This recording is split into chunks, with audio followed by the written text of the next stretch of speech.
Estamos de volta com o Repórter Setorial. Ontem nós falamos aqui no jornal sobre o resultado das eleições nacionais e do desempenho de candidatos da região. Mas é importante ressaltar também o cenário político no estado de São Paulo como um todo, porque acaba tendo bastante impacto aqui no Vale do Paraíba. O Poder Executivo paulista vai ser definido em segundo turno depois de 16 anos, o que poderia indicar uma queda de apoio ao atual governo.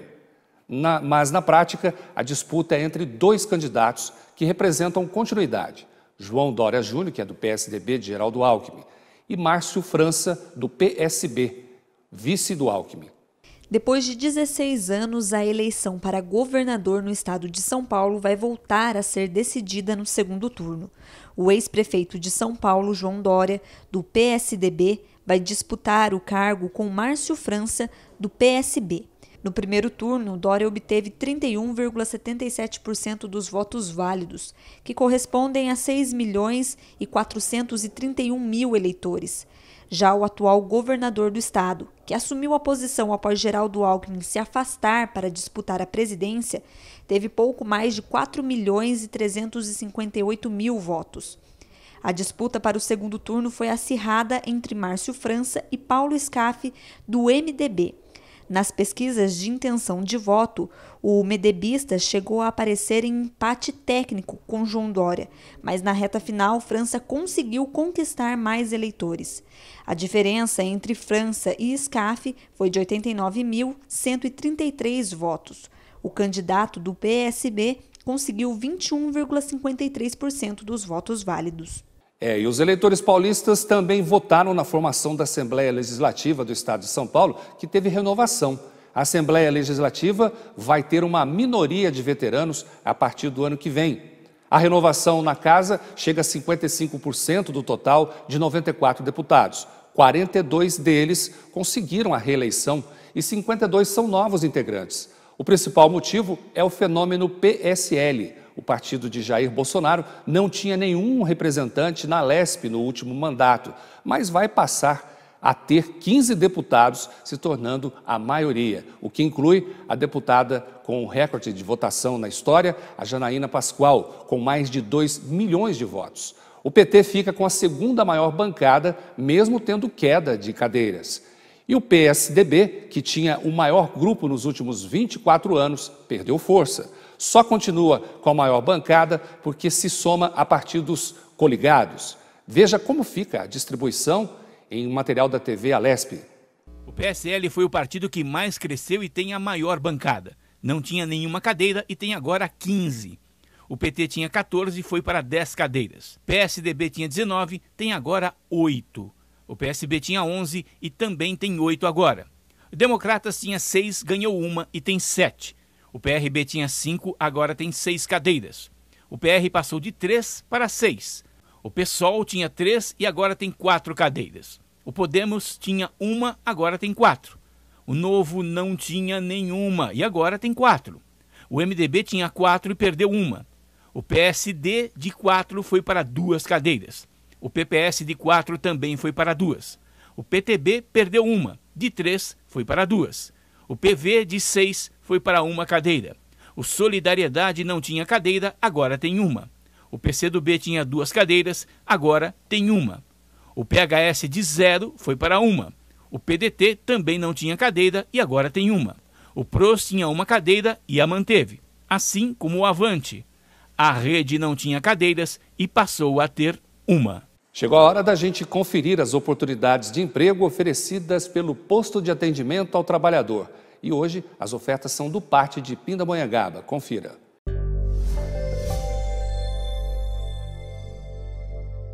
Assistente de serviços de contabilidade, auxiliar de limpeza, auxiliar de linha de produção, auxiliar técnico de eletrônico, instalador de alarmes residenciais, mecânico alinhador e uma vaga de operador de caixa para pessoa com deficiência. O PAT de Pinda está localizado na Avenida Albuquerque Lins, 138, no bairro São Benedito, e também em Moreira César, na Avenida José Augusto Mesquita, 170. Telefone para mais informações é o 3642-2530. Na entrevista do dia, o jornalista José Carlos Cataldi conversa com Lília Sanches, especialista em carreira, e o tema é a autossabotagem. Acompanhe.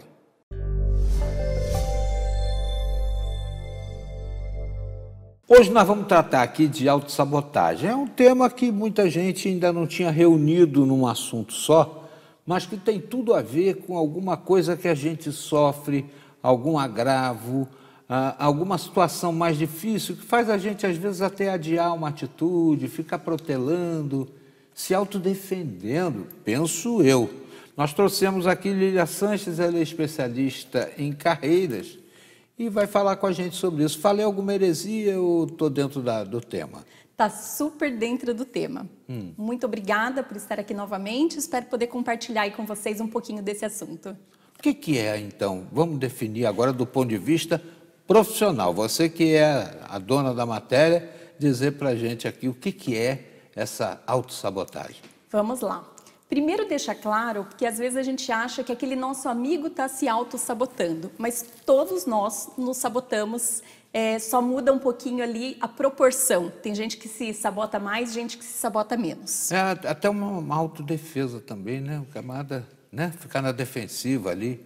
Exatamente. A gente fala muito da zona de conforto e tem gente que acha que zona de conforto é ruim, mas tem um lado bom da zona de conforto.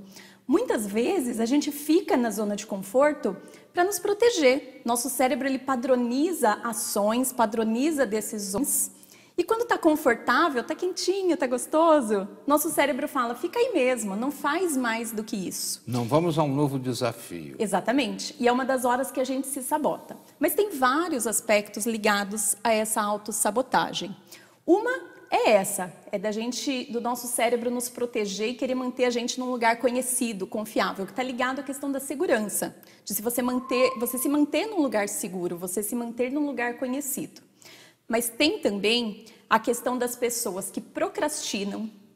Isso é o mais comum hoje em dia, então a gente sabe o que tem que fazer, mas não começa. O desafio é grande, então vamos adiar o máximo possível para não enfrentar aquela situação. Exatamente. Ou por medo de eu não ter as capacidades, o conhecimento suficiente para ir ali resolver. Então, como eu tenho medo do que vai acontecer, eu nem começo, né? E tem, inclusive, gente que tem medo do sucesso, que tem medo do que vai acontecer lá na frente. Então, eu acabo não fazendo, não agindo, porque aonde eu estou hoje, pelo menos é conhecido. Sabe aquele famoso, tá ruim, mas tá bom? É. Acontece muito, né, na vida real, das pessoas se segurarem no que está ruim, com medo de ir em frente, de conquistar aquilo que pode ser melhor. Um importante empresário das telecomunicações, de uma rede de televisão importante, como eu disse, para ele era mais confortável ser segundo lugar do que ser primeiro. Exatamente. E a gente vê isso no dia a dia, principalmente nas empresas. Então, a gente tem muita gente que tem um potencial enorme, que estudou muito, que poderia estar avançando profissionalmente, conquistando muito mais coisas, mas que breca. Por quê? Porque aonde ele está, ele já conhece o trabalho, ele já conhece a liderança, ele já conhece a empresa. Então, ele acaba não dando esse próximo passo. Tem um critério aí também que é muito importante a gente falar dele, que é a questão da pessoa se inferiorizar. Então, a questão da autossabotagem também, ela tem muita ligação com a questão da baixa autoestima. Por quê? Porque a gente vê muitos profissionais que são excelentes, mas que eles realmente não enxergam o quanto eles têm de valor, o quanto eles são bons naquilo que eles fazem. Ou então procuram fazer disso uma justificativa para não competir. Exatamente. Então, eles acabam não acreditando no poder deles. É muito comum isso. Então, é aquele profissional que, por exemplo, ele já teve grandes feitos, mas quando você pergunta para ele, qual foi a sua participação nisso? Ele fala, eu não fiz nada, foi a equipe quem realizou. Ou então, o que você já conquistou? O que você já realizou? Ele fala, nada, tudo que eu conquistei até aqui foi por sorte. Isso, inclusive, tem um nome que a gente usa, que é a síndrome do impostor. É quando a pessoa acha que tudo aquilo que ela conquistou, que ela fez, que ela tem na vida, foi por mero acaso, não teve a participação direta dela nessa conquista. Então, ela acaba não enxergando esses potenciais dela e não se valorizando. Esse complexo de vira-lata que muita gente fala aí, atribui ao Nelson Rodrigues, tem a ver com autossabotagem? Tem a ver, sim, que é exatamente isso. Quando eu não reconheço o meu valor, eu não consigo vender esse meu valor. Então, como que, por exemplo, eu vou falar que eu vou abrir uma empresa porque eu sou bom em realizar alguma coisa, ou que eu vou buscar um emprego melhor porque eu sei que eu sou muito bom naquilo que eu faço, se eu não tenho essa certeza?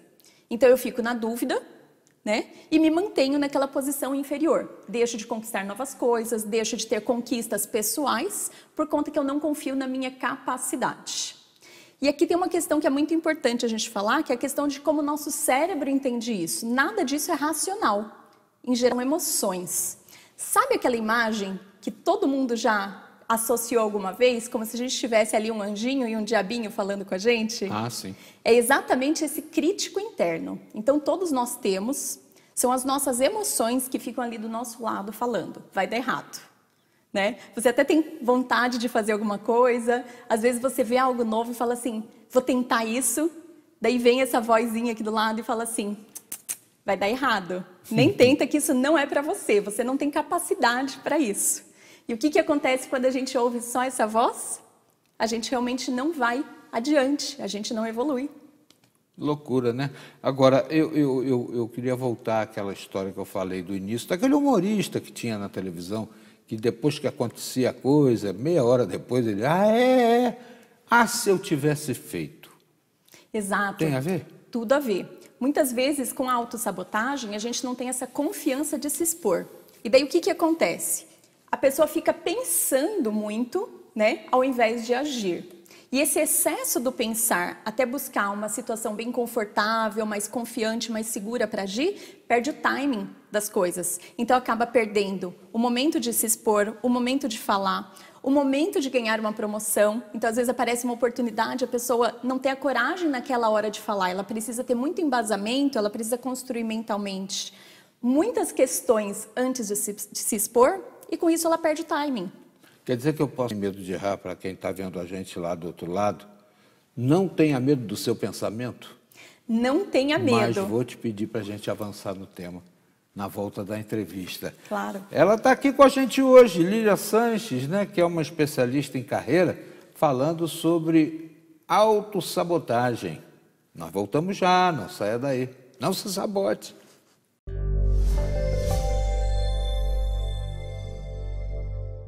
A seguir, concessionária Nova Dutra lança campanha de orientação a romeiros que vão passar pela rodovia durante o feriado.